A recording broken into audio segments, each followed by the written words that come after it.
everyone, and welcome to our podcast. I'm Sabiha Rahman. And I'm Walter Ruby. I am an American Muslim, I am an American Jew. and we refuse to be enemies. We certainly do.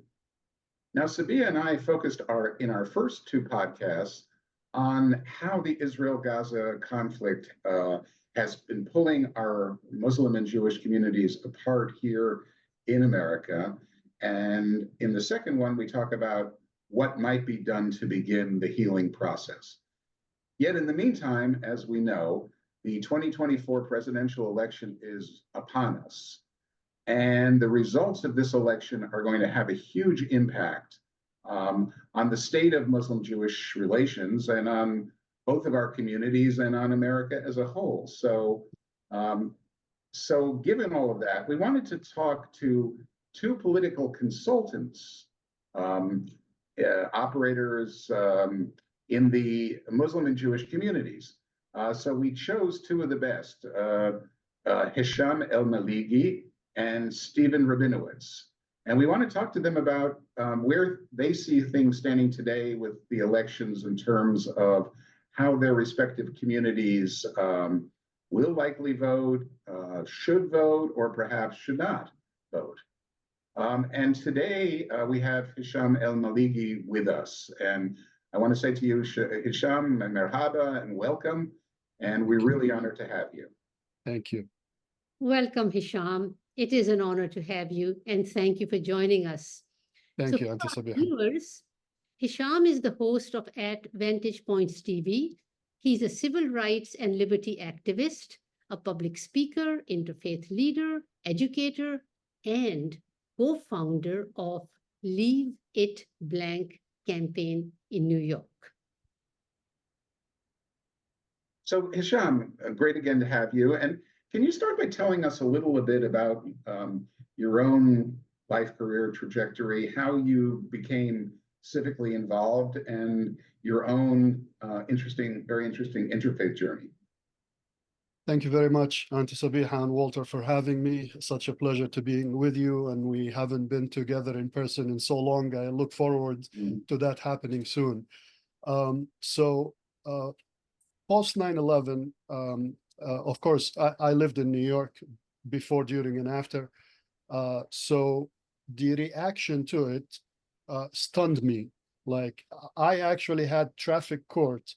I was a bad driver, and maybe some people may say I'm still a bad driver. So I had traffic court on September 11 in downtown Manhattan. At the time, it was not far from the Twin Towers. I was on my way, like from Staten Island on the Verrazano Bridge, when I saw the black smoke coming out of the towers with the second plane hitting, and I realized, okay, this is not the same as 1993. This is a completely different story. My life will change from now on. And as a matter of fact, I said that to the Staten Island Advance Religion reporter that night, and it was published the next day. And of course, it became true. So that reaction was basically blaming me for my religion, my culture, my national origin. Everything about me was being blamed for the acts of 9/11. So that made me ask why 9/11 happened and why the reaction to it happened that way. And very shortly, I came to certain conclusions, among them that there are benefactors, there are profiteers of dividing people and pitting them against each other. And one of the things I started doing is getting into interfaith in order to bring people closer together rather than the divisions that we've been seeing. And that's how I met you, Walter. I think it was almost 15 years ago. I don't remember exactly the time. And we became friends from then. But my activity led me to become a co-founder of an interfaith organization in Staten Island called the Building Bridges Coalition. Muslims, Christians, Jews, Hindus, and Buddhists from houses of worship on Staten Island and beyond. And I've been active with the Interfaith Center of New York and other on events and other stuff. So that's basically how I got civically engaged in the first time. And when you introduced the first two episodes, Walter, I didn't know about it before now. You mentioned that how this is dividing the Muslim and Jewish communities apart. And I want to just say, I don't think that is completely accurate. Yes, it is dividing some Muslims and Jews apart, but there are other Muslims and Jews who came even closer together during this time. So just wanted to mention that. And ever since, been trying, not as much lately, life, and so, but yeah, that's a lifetime thing, a cause, not a small project. It's a lifetime effort to bring people together. That's so true. And what you say about the fact that some of us are closer now because of what's happening is I could not agree with you more. But thanks for sharing that part of your story. Can you tell us a little bit more about, or a little bit about your political evolution, your involvement in the Libertarian Party, and your run for the New York City Controller in 2013? Thank you. Not only the Libertarian Party, I was also a member of the Tea Party at some point. Wow. So being an interfaith is great. Some interfaith organizations are oriented towards action, which is great, but the majority are more of like dinners and, being together and stuff like that.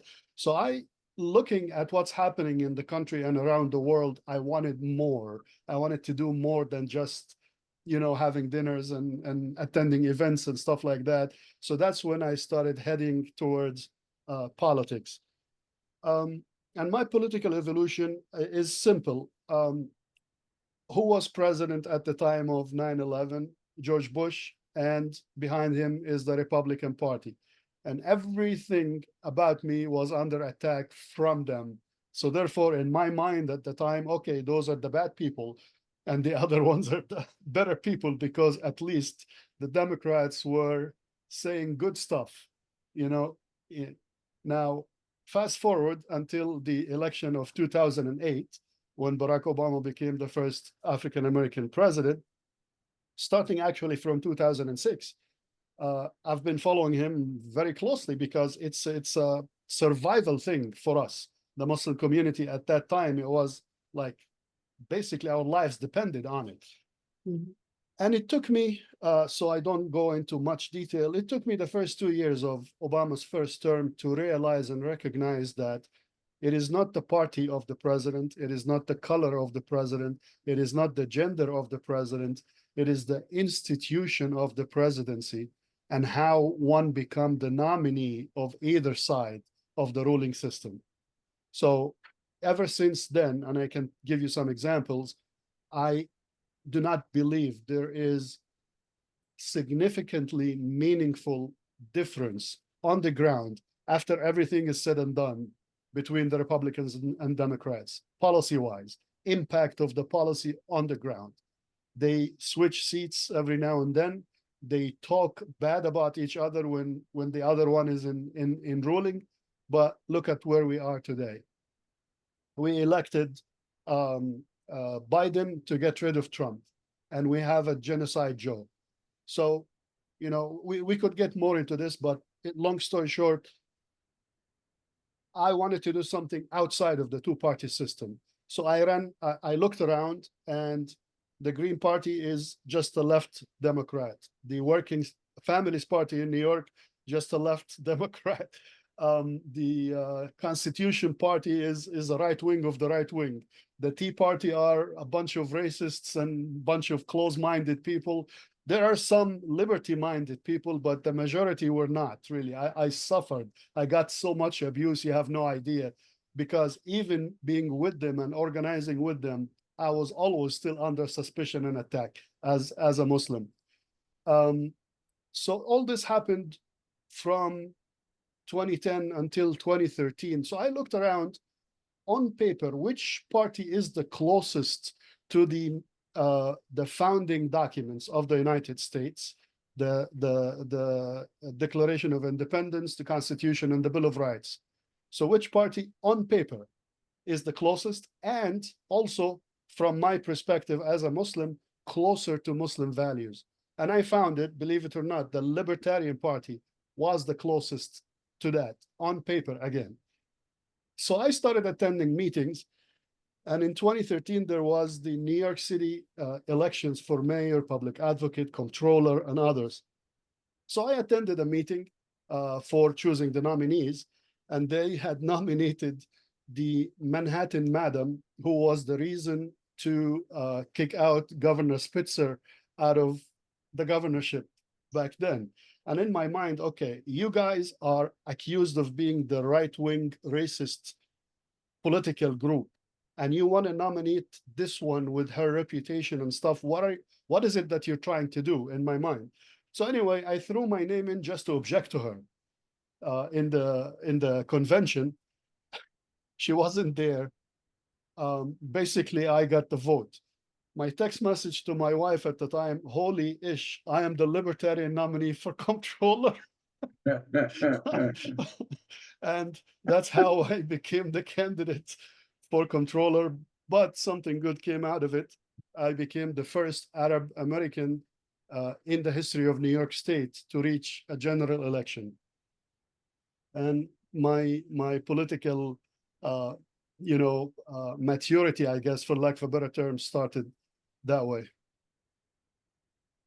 Well, wonderful, great story. And I'm going to ask you about another one. I just wanted to respond, to you in terms of some Jews having obviously been involved in many of the protests. So for Gaza, Jewish Voices for Peace, not in our name. And I would say, that is very true, and that's a significant change, but it's still a very minuscule part of the overall Jewish community. I would say maybe 10% or something. So keeping that in context. But there was another funny story that you had mentioned to us the last time. I was wondering if you could share about having shaved your head in 2016. Right. I guess after having said, if Hillary loses, I'll shave my head. So maybe Right. tell us about that. So basically, I'm a one-man consultancy for every election I send out my list. This is who to vote for in New York City, New York State. So based on all projections and calculations and previous this and previous that, it was clear to me that Hillary will win. There was no question about it. But not only that, Hillary will win the states of New York, New Jersey, and Connecticut. So I put three conditions. One, that Hillary will win the presidency. Two, that she will win those three states, New York, New Jersey, Connecticut. And three, she would win them by more than 55%. And that's very precise here, because I was almost going to say 60%, but I said, you know what, not this year. There is something going on. And I came 100% correct in the three states and the percentages. Each of the three, she got more than 55, under 60. But she lost the presidency. And the bet was that I would shave my head live. So I did go to my barber. I took my tripod and my camera. I put Facebook Live and, shaving my head live on. And it's still there. You can go and see it. I sure will. Wouldn't want to miss that opportunity. That's funny. That's sad and that's funny. So what role did you play in the presidential election and also in 2020? So, I'm just right now a one-man show. I've always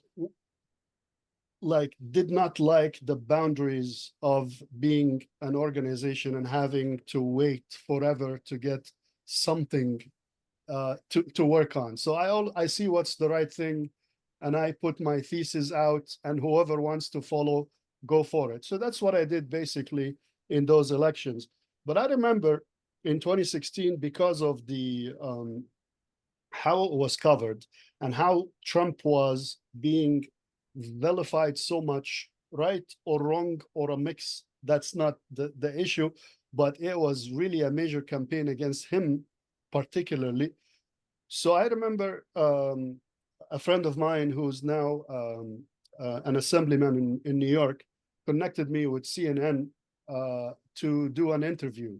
So they came to Staten Island. We had like a sit down at a restaurant, halal restaurant in Staten Island, and did that interview with them. Of course, as you know, they filmed for 3 hours and then show you like 3 minutes and stuff like that.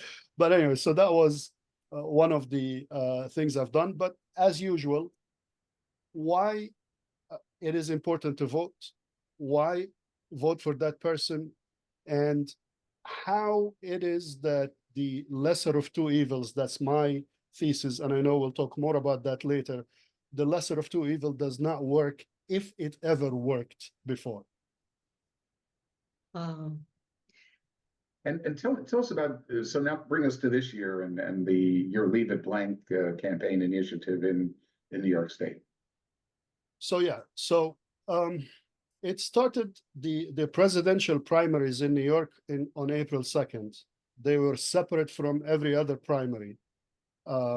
So we wanted to do something to show our disapproval of how President Biden was handling this issue of Gaza. And we wanted to write in the name Adam Gaza. That's something I invented back in 2014. Governor Andrew Cuomo at the time of New York was running for re-election. Israel attacked Gaza. What's new in the summer of 2014, 10 years ago now. And Governor Cuomo said he wants to fly to Israel to show support. We have 2,000 innocent people at the time, and that was a huge issue. You know, we see what's happening now. So instead of condemning the massacres, I want to go to support him. So I said, that's it. I'm done with this guy. There is no more benefit of the doubt for somebody like that. And I came up with this idea of Adam Gaza. I need it as a write-in candidate. I wanted Gaza in the name, and it has to be a person's name, like Mickey Mouse appears in the election results of almost every election. And one of the funniest ever write-in names, if you remember former Congressman Anthony Weiner, he had an alter ego name that he used in his shenanigans. So Carlos Danger appears in the results of elections in many of the elections that we see. So anyway, so I wanted Gaza in the name. And okay, who else? Okay, the father of humanity, Adam. So Adam Gaza was born as a write-in candidate. Came second in the write-ins in the 2014 election. And then I not forgot about it, but there wasn't a big chance to use it until last year when the genocide started. And the election of November last year were 1 month exactly after October 7th. And most people wanted to write Free Palestine. And despite having Adam Gaza, I said, let's go with the majority. And I went to vote and I wrote in Free Palestine, but early. I voted early. The day before the election, an election lawyer told us that you have to have a person's name, even if fictitious. Free Palestine will not be counted because it's a slogan. So I reverted right away to Adam Gaza again, sent a message like the night before the election everywhere. And I waited, and a lawyer or a reporter from Brooklyn, a local Brooklyn paper, wrote in January that Adam Gaza swept the write-in votes in the New York City elections last year. So from there, moving to this year's election, I thought, let's do it. Let's use Adam Gaza. Turns out that the primaries for president don't have an option to write in. And we do not have an option for a box to check in uncommitted like Michigan. So what do? I heard that Georgia, state of Georgia, having a campaign of leaving your ballot blank for the presidential office. So that's what we did. We started a campaign, myself and a few others. We discovered that others were working on it upstate. So it became a huge campaign within a matter of 2 weeks. And thankfully, we received 12% across New York State, 15% in New York City, 25% in Brooklyn. That is unheard of. You have to have consciously decided to go to the ballot to vote, knowing there is no one on the ballot that you wanted to vote for, and leave it blank and put it in the scanner.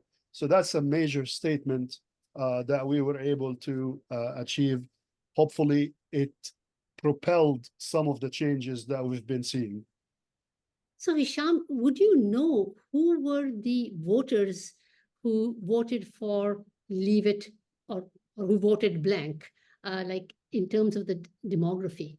Right. So we don't have like exit polls per se, but the campaign itself was so diverse from all different backgrounds, political even backgrounds. So I'm a libertarian at heart, meaning what is libertarian to me? Liberty and justice for all. The founding documents, which to me are, if you compare them with the maxims of Islamic Sharia, they really don't have much difference. That's how, when I studied it, that's how I came up with. So I'm a libertarian at heart. We had many people from Democratic Socialists of America, DSA. So they were hard left.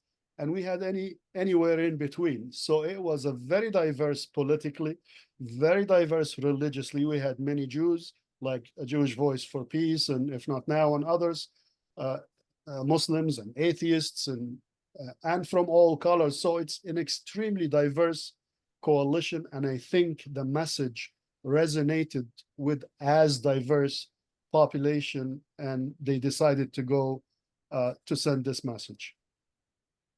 Well, great. Thank you so much for filling that in. And I was wondering about your overall assessment of the results of Uncommitted, or different permutations, I guess, of that in different states across the country. I'm sure you were involved beyond New York State. So specifically, I suppose most importantly, the battleground states of Michigan, Wisconsin, Pennsylvania, Right. Georgia, Arizona, and other, states that are not usually called battleground, but nevertheless could likely be very close, like Virginia or Nevada, or let's see, what's the other one? Minnesota? Minnesota, thanks. Yeah. Right. Yeah. So I think it will come down to Michigan in November. And I mean, so it depends on how well both campaigns get out the vote. And I'm expecting that Michigan will go to Trump, just because the people of conscience who decide not to vote for Biden will either stay out or vote for a third party. So I think Michigan will be the tipping point between the two candidates, assuming that they will be the same two candidates after the conventions. We still don't know if that's going to be the case. So you are 100% committed to the abandon Biden campaign. And as you said, the primaries are now over, and it seems like Biden and Donald Trump will be the nominees. So does abandon Biden mean vote for Trump?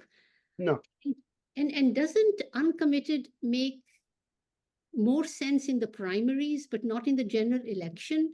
And so is there anything Biden can do from this point on that might change your position?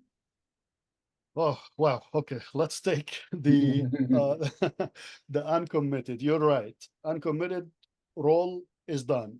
There shouldn't be Uncommitted moving forward in November, because it doesn't really make sense to achieve what the person wants. If someone does not feel that they can vote for either party, I'm not going to say either candidate, then that's fine. Come and register your voice against those two parties by voting for someone else. I'm advocating for, let's say, if my priority of voting this year, if Dr. Cornel West is on the ballot in your state, I would give him my vote, number one. Number two would be Dr. Jill Stein, the Green Party. Number three would be the Libertarian Party. Number four, and if none of those are on the ballot, and you have an option to write in a candidate, I would write in Adam Gaza.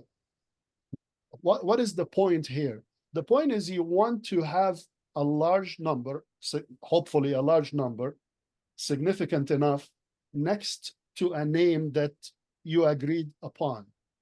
If I write my name and you write your name and you write your name, it doesn't really show an organized response to what's happening. So that was the whole idea behind Adam Gaza and the leave it blank and stuff like that. But in November, you will have candidates on the ballot. You see who stood on the right side of things and choose one of them, knowing all well, and here is something important, I am under no illusion that anyone except the Republican or the Democrat nominee will be president. It's not going to happen this year. It's not going to happen in my lifetime that someone else will be president. And of course, unless divine intervention and unusual things. So going to vote or avoiding voting, particularly this time, may not be the strategic move that you want to register your objection with. So that's the first one. Second one, voting like abandoning Biden a vote for Trump? No, absolutely not. I will not vote for Trump. I will not vote for Biden. And here's something important. The presidential election, as you know, every state has a completely separate election from the other states. So what happens in New York, for example, you get whoever wins by number of votes gets all the electoral votes of the state of New York. So I think I forgot how many we have now because we keep shrinking because of all the taxes. Yes, we have 26 congressional districts. So anyway, so look at the states and determine which will be the swing states. Those will have election. The rest is almost a done deal. Trump will not win New York or California. That's not going to happen. Biden will not win, let's say, Alabama and Kentucky. It's not going to happen. There are red states and there are blue states. Only the swing states, which are about less than 10. So in 40 states, the people of conscience who want to send a message, agree on someone else to register your point of view on what's happening. When it comes to Michigan, for example, a swing state, and we saw in the primary what happened. And I think, again, my personal view is do not vote for Biden, do not vote for Trump, vote for a third candidate and leave it, to fate, because at least by sending a message, let me stop and say this. The American Israel Public Affairs Committee, AIPAC, the what is known as the Israel lobby. Yeah. What is their number one power that they have been using until a couple of years ago? Is punishing someone politically, either by preventing that person from re-election or not even getting elected to begin with. We know so many Congress members. I mean, well, you can name them, but still, like, they have that power of punishing people out of office. And this is what we're talking about here. If genocide is not a red line, and you still vote for Trump because you point at a boogeyman and say he's bad, isn't that what we did in 2020? We got rid of the bad one, Trump, in order to get the better one, Biden, and we ended up with genocide and weapons and political support and veto in the Security Council, and that's a Democratic administration. So, and that's why I say the lesser of two evil does not work anymore, if it ever worked. I hope I covered the three parts. I'm not sure. Sure. Well, let me just go with this right there, which is that you're saying that abandon Biden does not mean vote for Trump. So you've clarified that.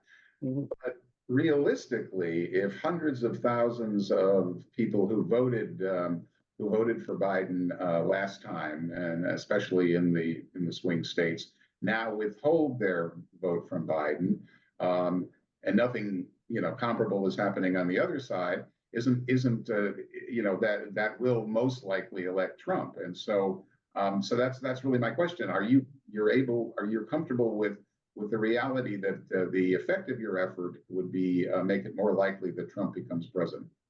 I'm more comfortable with that than ever. And I know this is bold to say, but let me explain a little bit of the background of this. We lived under Trump for 4 years. The United States still has some checks and balances. Trump wanted to do so much, and he couldn't because of these checks and balances. Obama wanted to close Guantanamo, and he couldn't. So a president, there is a difference. This is actually was taught to me by a rabbi, one of the interfaith friends. There is a difference between authority and power.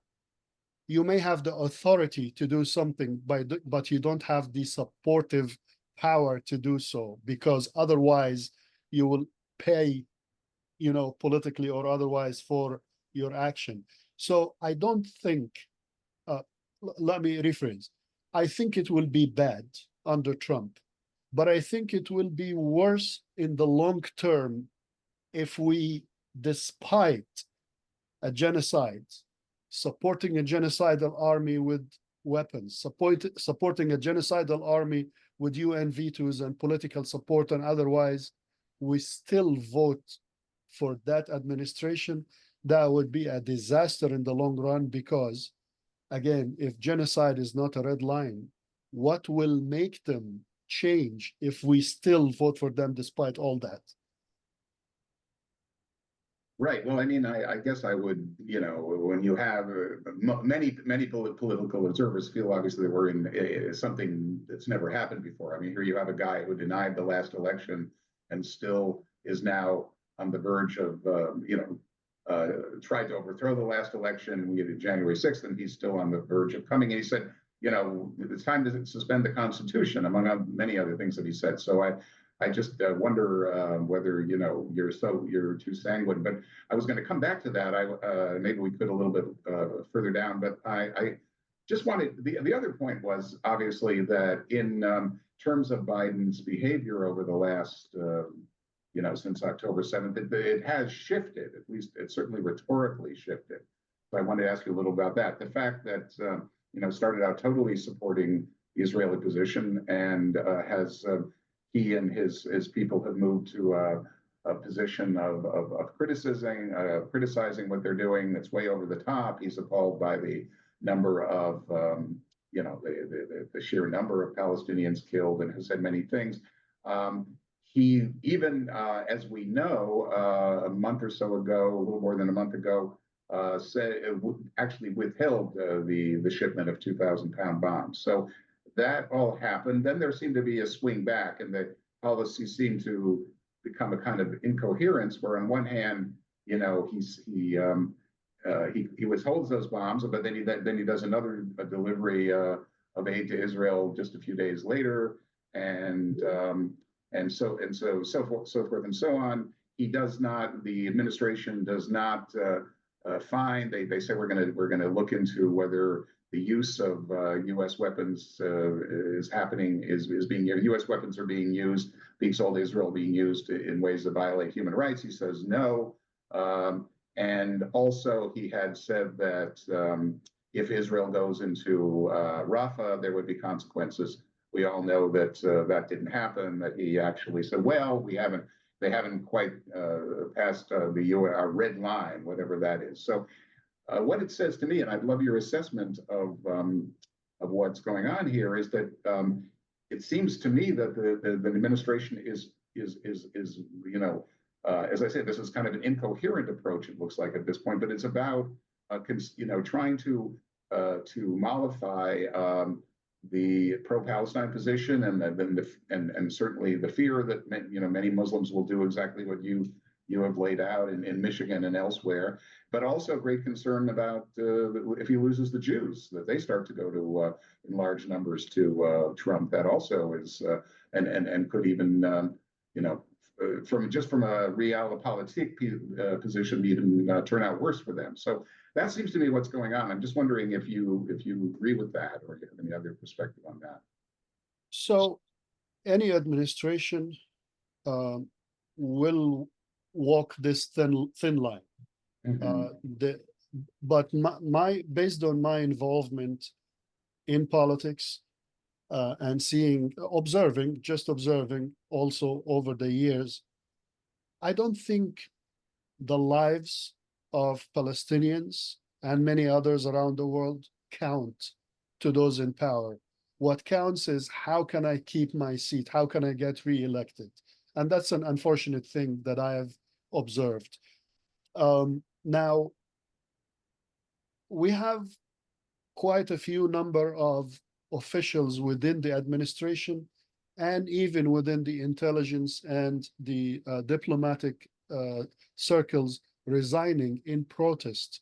We had a military serviceman, the airman, Aaron Bushnell, self-immolate himself in front of the Israeli embassy or consulate in DC.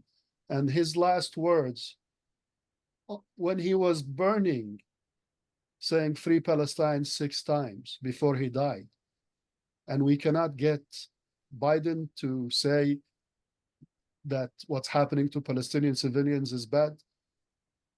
We had a special election in Long Island early this year in February to fill the seat of the disgraced congressman in District 3. I forgot his name now. So the two... Santos? Yes, Santos. Thank you. I already forgot as well. That's right. Maybe that's something we can all be happy about. Yes, it's a good thing. Right. So special election has special atmosphere. There wasn't enough time for a third candidate to come up or even a competition within the parties. So long story short, we had the Republicans nominate a literal former IDF soldier and the Democrats nominating a former congressman from Long Island.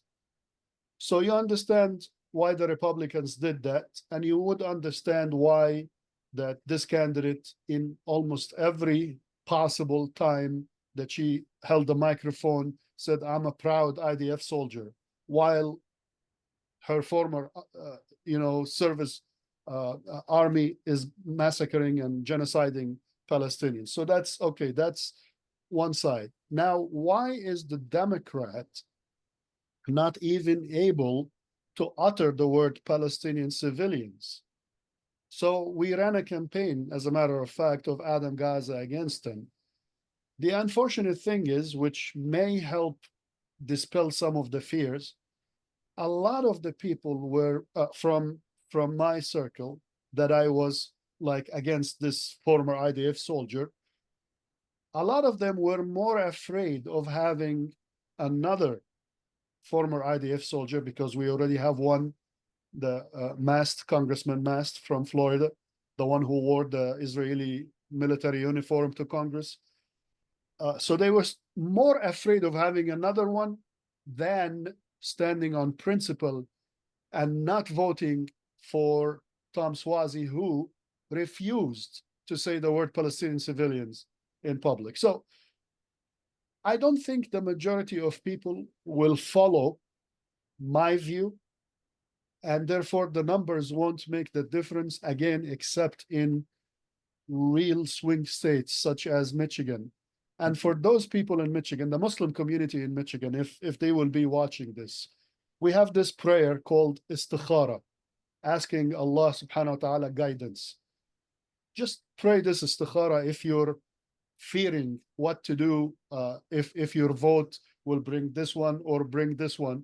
Pray istikhara if you're in those swing states. But in New York, I am not a scholar by no means in anything, but I would issue a fatwa saying it is haram, forbidden for a Muslim to vote for Biden or Trump in New York. Okay.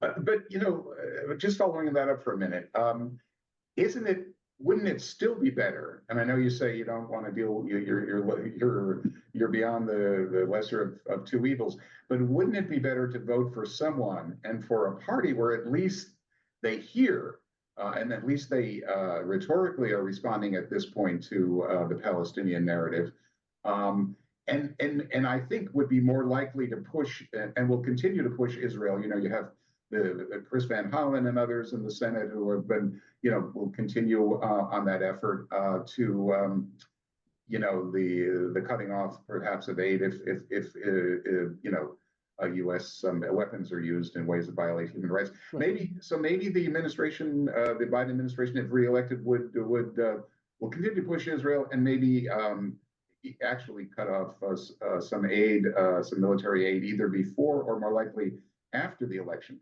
Anyway, that's on one side. On the other side, you have somebody like Trump, who has from day one, when he said Islam hates us back in 2015, has been hostile to the Palestinian narrative and to the Muslim community overall. And he just said, and I think it was to a group of a Jewish, I may be wrong on this, but he said a few things. But he said, actually, this was from, I'm sorry, the one I'm going to quote now was from last year from Iowa. He said, "When I return to office, the travel ban, which obviously we call the Muslim ban, is coming back bigger bigger than before and much stronger than before." And what he did say to a group of Jewish donors a couple of months ago, was that Israel has absolute right to continue its, quote, war on terror, but they should finish it quickly, unquote, which would, I think, mean just, bomb the shit out of them, essentially. So the question is, again, would you intentionally, there seems to be something a little bit, not quite understandable. Understand, well, you've articulated it beautifully, but are you really willing to work intentionally to overthrow Biden, to bring in a new president who is intent on hurting the Muslim community and the pro-Palestinian movement? And so that would be that's the question. So first, Walter, for the sake of our friendship, don't use the word overthrow. I'm an Arab and a Muslim, and I'm going to be the first one taken by the FBI. I'm not overthrowing anyone. I'm advocating for vote. Okay. So I know it's a tough pill to swallow, but my view is very not simple. It's really complicated and it's painful, because I know it will be really bad under Trump. I have no illusions that Trump will be better. But at the same time, I'm not only better, looking. or you said better or worse? Trump will be better? No, will not. I know that better. Trump will not be better. Right. But I am not only looking for 2024. I'm looking for beyond 2024. We have been, particularly in the Muslim community, choosing the lesser of two evils since 2004. And where did this get us? What is the achievement that we can point towards? So even when we choose the lesser of two evil, we ended up with Genocide Joe. So the lesser of two evil does not work if it ever worked before. And the other moral question here that everyone must ask themselves is, this guy aided and abetted and defended and funded and armed a literal televised genocide. How is it that you're gonna just say, I'm gonna cover my nose and just, vote for it? It doesn't, I can't. I really can't. Despite the other worse, the enemy that tells me in my face he wants to hurt me is better than such friends who've been stabbing me in the back for decades. That's how I see it. That's very sobering. So I'm looking a few months ahead, and it's January 20th, 2025. and I see Trump placing his hands on the Bible. What strategies, Hisham, would you and your other anti-Biden activists pursue if he suspends the Constitution, if he calls in the military into the streets, if he creates a dictatorship? Wasn't he able to do that in 2016? Like, why are we giving these scenarios now? Like, he had that opportunity back then. Even with January 6th, he was still president. And he didn't call the military to the streets, didn't suspend the Constitution, and didn't do any of that. Could it happen? Of course. Could Biden do it? Of course. Who put the Japanese in internment camps? Was it a Republican? No, it was a Democrat. Who bombed Japan with nuclear weapons? Was it a Republican? No, it was a Democrat. So those labels don't impress me anymore. I look at the actions, and the overall picture as I see it is, after everything is said and done, after the policy has been set and implemented, the impact on the street, on our lives, the three of us and other people, regular people, does not have that significant difference. Yes, right now, for example, the Supreme Court outlawed X issue for this and that because they're majority conservative. But how many people are affected? And what are other remedies? Like, for example, like, Bassem Youssef, he mentioned this one example, the comedian. If a woman cannot get an abortion, hopefully for a good reason, like she wants an abortion for a good reason, but if a woman cannot get an abortion in Alabama, she could drive to some other state and have an abortion there. But I cannot get a Palestinian child back alive. I'm not Jesus. You know what I mean? That's the difference, what we're seeing. I cannot in good faith say, because the potential of a bad act in the future that I don't know if I'm going to live to tomorrow or not to begin with, I'm going to allow the person who aided, abetted, funded, armed, and supported genocide to get my vote again. I just can't. Well, Hisham, this has been very, very, very interesting. I just wanted to close with one last question, which was, I'm wondering if what's going on, that we're having this conversation, that people like yourself, and you're not the only one, are among the American Muslim community, are now taking stances like this. Is this kind of a coming of age in some ways, a coming of age moment for the American Muslim community, which now maybe has the self-confidence, the political acumen, and demographic strength that perhaps was not the case 20 years ago or 10 years ago? And if so, what does that portend for Muslim political and other political involvement in America going forward? So definitely October 7 and beyond changed how Muslims view the involvement in American elections. You see much more, even if it's only attention and desire to do something. That definitely will create a wave. I don't know if that wave will continue or is just a tidal wave and will dissipate after this November. I am hoping, and this, like, to build a movement towards liberty and justice for all, not only for Muslims, for all. Because what is good for a Muslim is good for a Jew, is good for everyone else. The problem that we're having is that there is a lobby of a foreign government that is committing genocide, almost controlling the decision-making in the United States. That is not sustainable. That's going to hurt us a lot. And we hope that, we live up to the ideals that we keep on preaching to the world, that like all men are created equal. So hopefully, the Muslim community will rise up to the challenge and start working with other communities to bring America back to its ideals and principles. Hisham, you've given us a lot to think about and to reflect upon.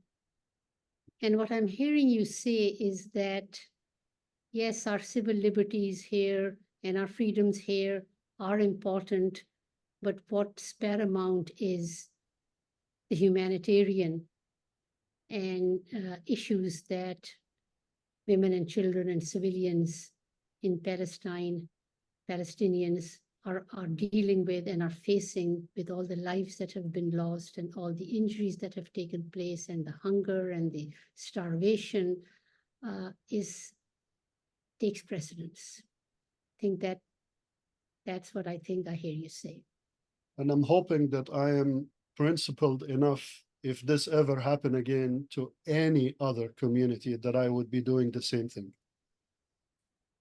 Yeah. This is not just about the Muslims in Palestine. This is a humanitarian issue, is what you're saying. Yeah. Well, thank you, Hisham. Thank you for sharing your perspective and your stories, for your candor. It's been a moment of awakening. So really appreciate your making the time to talk to us. Thank you, and Sabiha. Thank you, Walter. Really good to be with you and looking forward to seeing you again soon. So viewers, this is all for today. Tune in for our next episode, where we will be joined by our guest, Stephen Rabinowitz.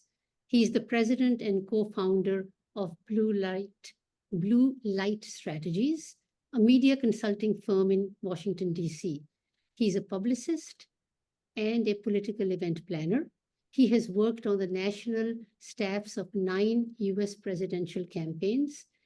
In his work on the staff of former President Bill Clinton and association with the White Houses of President Obama and Joe Biden and the Congress, he has reflected the concerns of the Jewish community to the officials in Washington, D.C., and vice versa.